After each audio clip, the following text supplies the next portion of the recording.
नमस्कार, capital TV का खास शो राहुल का अग्निपथ देख रहे हैं आप। मैं हूं आपके साथ पूजा। तमिलनाडु के मुख्यमंत्री एमके स्टालिन के बेटे उदयनिधि स्टालिन के सनातन धर्म पर दिए गए विवादित बयान पर जमकर बवाल जारी है। इस सनातन विरोधी घिनौने बयान से विपक्ष का इंडिया ब्लॉक पूरी तरह से घिर चुका है।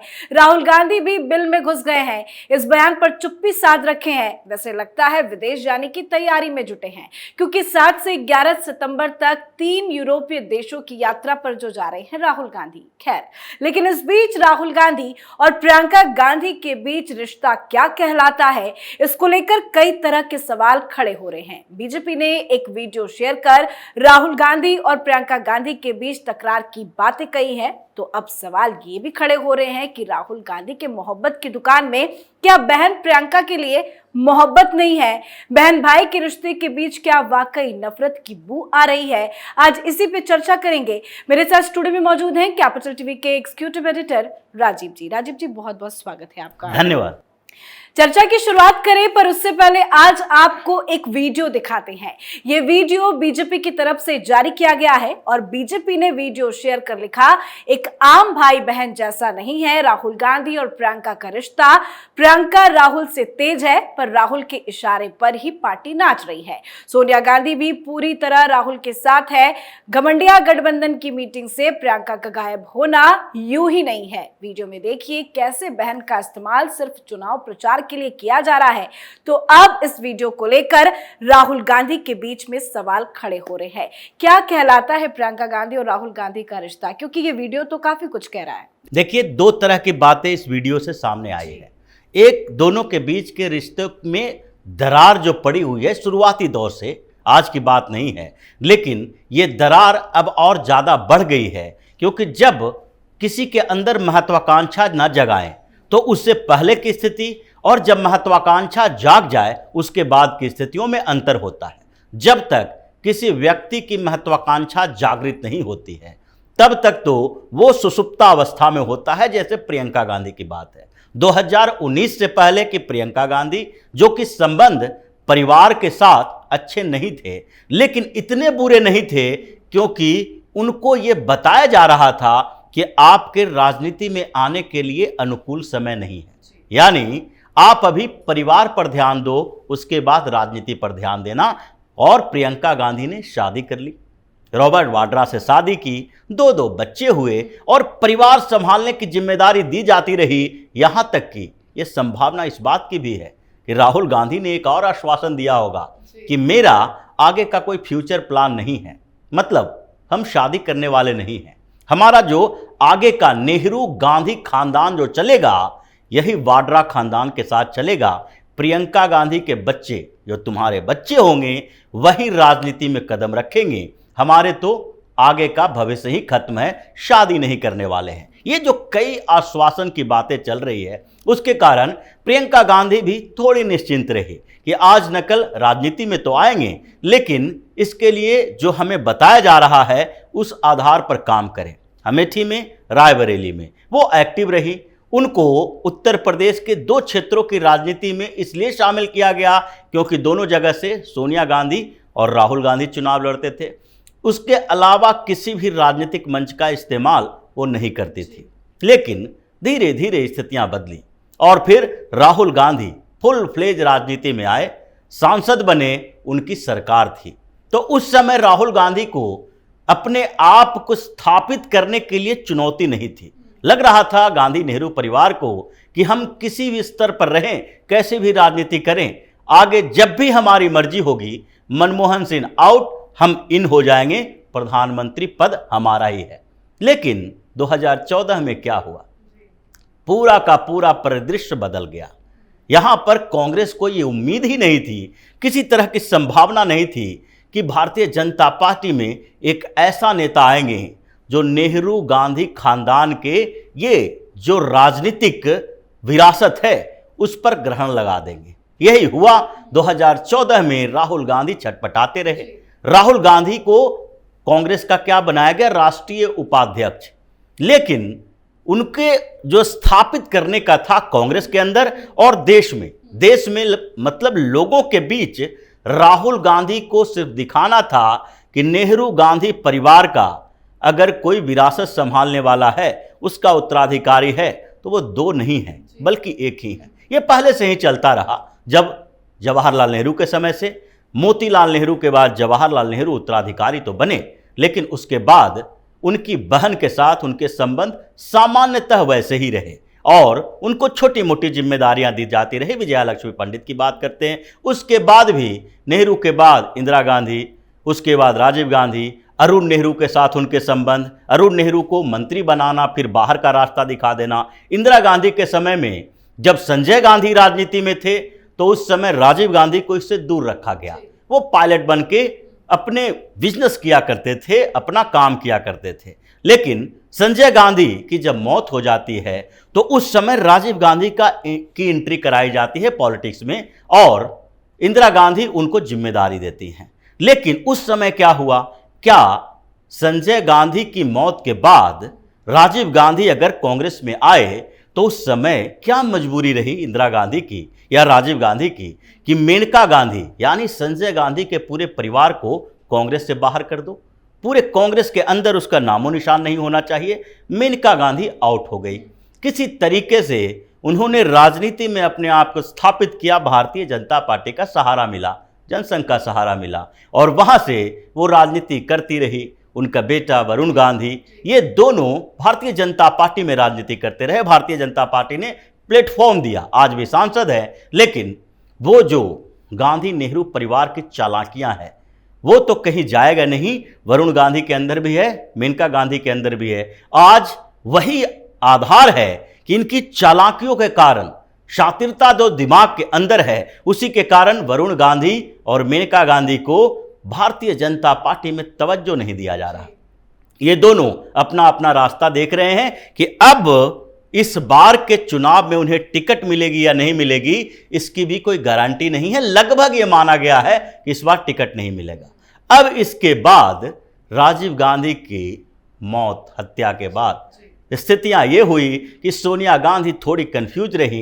कंफ्यूज भी इस बात को लेकर कि कुछ कांग्रेस के लोगों को लग रहा था अगर अचानक से ये राजनीति में आ जाती तो यहां तक नहीं पहुंचती। ये इंतजार करवा रही थी कि पहले कांग्रेस में ऐसा नहीं था कि जो एक्टिव पॉलिटिक्स में सोनिया गांधी नहीं थी, इसका मतलब कि 10 जनपद से राजनीति नहीं चलती थी कांग्रेस का। उस समय भी राजनीति चलती थी, लेकिन सोनिया गांधी ने सोचा पहले ये पूरा जो गठजोड़ है, कांग्रेस के जो पहले के बुजुर्ग नेता हैं, उन लोगों के बीच आपस में झगड़ा करवाओ और फिर अपनी आवश्यकता महसूस करवाओ, क्योंकि ये विदेशी मुल्क की हैं और विदेशी मुल्क की महिला राजीव गांधी के बाद भारतीय राजनीति में, कांग्रेस की राजनीति में कैसे एस्टेब्लिश हो पाती, इसलिए इन्होंने झगड़ा करवाया, फूट डलवाया और फिर एक ऐसे नेता को कांग्रेस का अध्यक्ष बनाया, सीताराम केसरी जैसे नेता को, जिनकी स्थिति उसी तरीके की थी जैसे कि मनमोहन सिंह को पीएम बना के इन्होंने कांग्रेस के उन नेताओं को औकात दिखाई कि जो सोनिया कहेंगी वही होगा। मतलब झगड़ा करवाया, फिर अपनी आवश्यकता महसूस करवाए, फिर कांग्रेस में आए। लेकिन अब सोनिया गांधी के सामने एक चुनौती थी और वो चुनौती थी राहुल गांधी और प्रियंका गांधी के बीच बैलेंस करना। और शुरुआती दौर से यह कहा जा रहा था कि जब सोनिया गांधी के एक बेटे बेटी के बीच जब लोगों की नजरें जाती थी तो लोग कांग्रेस के अंदर, कांग्रेस के बाहर, मीडिया में हर जगह चर्चा होती थी कि ये जो राहुल गांधी और प्रियंका गांधी के बीच चुनाव करना होगा तो लोगों की नजरें प्रियंका गांधी पर ज्यादा टिकती है। महिला हैं, उसके बाद इंदिरा गांधी की याद दिलाती हैं, थोड़े से राहुल गांधी से ज्यादा प्रोवोकेटिव हैं, ज्यादा एग्रेसिव हैं और ज्यादा कोऑर्डिनेशन रखने वाले भी हैं। लोग अपने आसपास जो रखते हैं वो लोग उनसे ज्यादा खुश रहते हैं राहुल गांधी की अपेक्षा। राहुल गांधी में ईगो ज्यादा है, राहुल गांधी ज्यादा एक तरह से जो मीडिया में चर्चाएं चलती थी, आवारागर्दी ज्यादा करते हैं। ये ज्यादातर विदेश दौरे पर रहते हैं। प्रियंका गांधी इतना विदेश दौरा नहीं करती है, वो यहीं रहती है। तो इसलिए इन बातों पर चर्चा चली। लेकिन सोनिया गांधी को चुनाव करना था, उन्होंने राहुल गांधी का चुनाव किया। राहुल गांधी को धीरे धीरे आगे बढ़ाती रही और जब राहुल गांधी कांग्रेस के अध्यक्ष बन गए और लगा कि 2019 में ऐसा परीक्षा है जिसमें पास होंगे तो पीएम बन जाएंगे, और इन लोगों को लग रहा था कि भारतीय जनता पार्टी एक बार और जीती है अटल बिहारी वाजपेयी जी के समय में। और उस समय भी जो मामला था दूसरी बार वो था इंडिया साइनिंग का, चमकता भारत, लेकिन फिर भी सरकार नहीं बनी, एनडीए की हार हो गई। कुछ इसी तरह की स्थिति इन लोगों ने एज्यूम किया था और इनको लगा कि 2019 में तो मोदी को हरा कर ही रहेंगे, और इसलिए एक बैकअप प्लान के तहत प्रियंका गांधी को लाया गया कि दोनों मिलकर अगर प्रचार करेंगे, अलग अलग क्षेत्रों में हमारे सहयोग करेगी, तो उत्तर प्रदेश की राजनीति में, क्योंकि बहुत इंपॉर्टेंट है उत्तर प्रदेश की राजनीति, 80 लोकसभा की सीटें जहां कांग्रेस का नामो निशान खत्म हो रहा था, 80 लोकसभा की सीटों में अगर 30-40 भी दिलवा देती है तो हमारा बेड़ा पार हो जाएगा। राहुल गांधी ये सोच के लाए थे, लेकिन हुआ क्या, उल्टा दाव पड़ गया। भारतीय जनता पार्टी को कोई नुकसान नहीं हुआ, नुकसान हो गया सोनिया गांधी और राहुल गांधी का। प्रियंका गांधी एंट्री लेती है राजनीति में और फिर गांधी परिवार के अंदर विवाद शुरू हो जाता है। प्रियंका गांधी को जबरदस्ती उत्तर प्रदेश की राजनीति में रोक कर रखा गया, लेकिन जब एक बार आदत बना देते हैं फिर पिंजड़े में कैद करके नहीं रखा जा सकता। प्रियंका गांधी धीरे धीरे अपनी टीम बनाई और आज स्थिति यह है कि हर चुनाव में प्रियंका गांधी की डिमांड ज़्यादा है। हिमाचल प्रदेश के चुनाव में सबसे ज़्यादा रैलियां प्रियंका गांधी ने की, इसलिए हिमाचल प्रदेश में कांग्रेस की जीत हुई, उम्मीदें बढ़ी। आज अभी तक मध्य प्रदेश में कितनी बार जा चुके हैं राहुल गांधी, लेकिन प्रियंका गांधी हर 20-25 दिन के बाद एक प्रोग्राम वहां पर करने के लिए चले जाते हैं। कमलनाथ की भी इच्छा यही होती है प्रियंका को बुलाओ, क्योंकि कमलनाथ पिछली बार प्रियंका गांधी को राज्यसभा भेजने के लिए वो अपने तरफ से बात कर रहे थे। राजस्थान के चुनाव में भी प्रियंका गांधी की डिमांड ज्यादा है। अब ऐसे में संबंध कैसे अच्छा रह सकते हैं? गांधी नेहरू परिवार में कभी भी दो लोगों के बीच या परिवार के जो दो लोग हैं उनके बीच कभी संबंध अच्छे रहे ही नहीं। चाहे जवाहरलाल नेहरू की ही बात कर लें, उनके अपने जो बहन थी उनके साथ भी बहुत बेहतर संबंध नहीं थे, भले ही वो राजनीति में बिल्कुल साइडलाइन कर दी गई थी, फिर भी बहुत बेहतर संबंध नहीं थे। उसके बाद जो उनकी अगली पीढ़ी में इंदिरा गांधी का उनके फुफेरे भाइयों के साथ संबंध अच्छे नहीं, राजीव गांधी का नहीं और राजीव गांधी और संजय गांधी का नहीं। अगर दोनों का रहता तो एक के जाने के बाद दूसरे राजनीति में नहीं आते। अब राहुल गांधी प्रियंका गांधी के बीच कैसे संबंध अच्छा रह सकता है? क्योंकि बात तो यह है कि इनके अंदर भी संस्कार सनातन धर्म का नहीं है, हिंदू का संस्कार नहीं है, भाई बहन के बीच वो भावना नहीं है जो भावना होनी चाहिए। और इसीलिए इनके जो अंदर संस्कार हैं वो नतीजा यही पैदा करता है कि औरंगजेब दारा सिकोह की हत्या करके उसके सर को गेट पर टांग देता है। उस परंपराओं के आसपास परवरिश होगी, और जिस परंपरा में क्रूसेड के समय भाई भाई की हत्या कर रहा है, क्रिश्चियन मिशनरियों के प्रभाव में रहेंगी, तो ये तो संभावना और भी कम हो जाती है कि दिखाने के लिए जैसा भी हो अंदर से संबंध बेहतर नहीं हो सकता। जी, और ये रिश्ते की जो आपने जिक्र की, उससे मेरा एक जुड़ा सवाल है कि जिस तरह से विपक्षी गठबंधन की 3-3 बैठकें हो चुकी है, क्या यही वो रीजन है जिससे प्रियंका गांधी को दूर रखा गया? बिल्कुल यही रीजन है और इस रीजन को देखा जाना चाहिए। आप कांग्रेस की तरफ से जाते हो, सोनिया गांधी जाती है, मल्लिकार्जुन खड़गे जाते हैं, राहुल गांधी जाते हैं, केसी वेणुगोपाल भी जाते हैं। अगर ये पूरी कांग्रेस की फौज है तो उसमें प्रियंका गांधी के लिए जगह नहीं है? क्या किसी ने आपको रोक के रखा है कि कांग्रेस के 5 लोग ही जाएंगे, छठा नहीं आएगा, 4 लोग ही जाएंगे, 5वां नहीं आएगा? ये जो सोनिया और राहुल दोनों जा सकते हैं, मल्लिकार्जुन और केसी वेणुगोपाल दोनों जा सकते हैं, तो प्रियंका गांधी भी जा सकती है। एक में तो जाती, किसी एक में उसको भेजा जाना चाहिए था। अगर राहुल गांधी पटना में गए, बेंगलुरु में प्रियंका गांधी को भेजते या फिर मुंबई में भेजते, लेकिन उनको दूर रखा जा रहा है क्योंकि लगता है कि विपक्षी गठबंधन जो है, जितनी पार्टियां हैं, राहुल के बदले प्रियंका को तवज्जो देना शुरू कर देगी। इनको दूर रखे जाने के पीछे ये पुरानी वजह है जो पहले से इनको दूर रखा जा रहा था। आपने सनातन और संस्कार का भी जिक्र किया, बहुत अच्छे से समझाया, उसका नतीजा भी देखने को मिल रहा है, क्योंकि स्टालिन के बेटे का जिस तरह से बयान सामने आया उस पर राहुल गांधी ने कुछ नहीं अभी तक बोला, क्योंकि बोल भी नहीं सकते।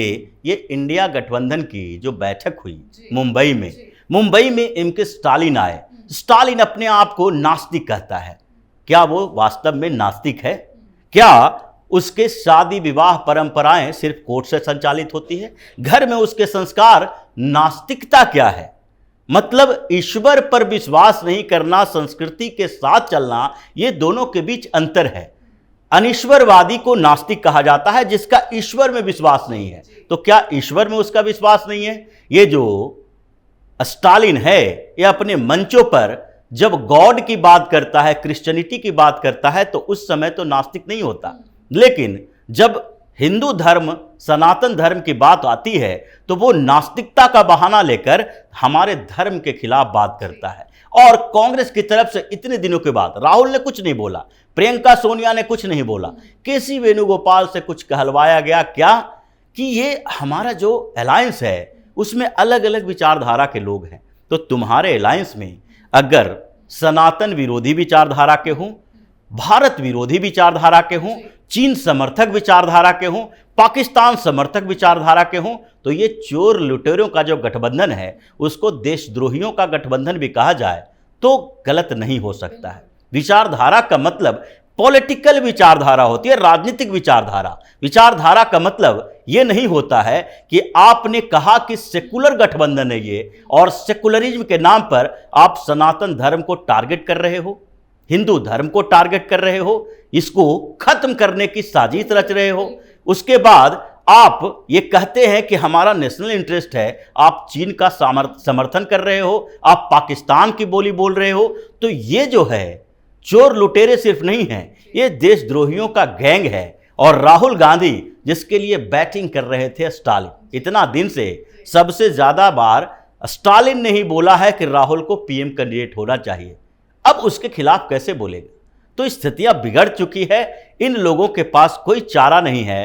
अब इंडिया भी खत्म, यानी कि इस गठबंधन को भी खत्म होना पड़ेगा, गुलामी की विरासत मानसिकता भी खत्म होगी, और अब जो अंतिम प्रहार होगा उसमें इंडिया को तो बिखरना है, कांग्रेस को खत्म होना है, और गांधी नेहरू परिवार के ये राजनीतिक विरासत जो है, ये कांग्रेस मुक्त भारत की परिकल्पना जो की जा रही है, वो गांधी नेहरू खानदान से मुक्त होगा। ये भारतीय राजनीति, यही बात की जा रही है। बहुत बहुत धन्यवाद सर समझाने धन्यवाद। के लिए। तो राहुल गांधी चारों तरफ से घिर चुके हैं, प्रियंका राहुल को लेकर सवाल खड़े हो रहे हैं, इसमें कोई दो राय नहीं कि प्रियंका गांधी राहुल गांधी से ज्यादा चालाक है, और जिस तरह से विपक्ष की मीटिंग से प्रियंका गांधी को दूर रखा गया है उसको लेकर भी अब सवाल पे राहुल गांधी घिर चुके हैं। ऐसे में कहना गलत नहीं होगा कि राहुल गांधी सिर्फ अपनी राजनीति चमकाने के लिए प्रियंका गांधी का इस्तेमाल कर रहे हैं, और राहुल गांधी में बिल्कुल कुछ भी ठीक नहीं चल रहा है। आज के हमारे शो में फिलहाल इतना ही। देखते रहिए कैपिटल टीवी। नमस्कार।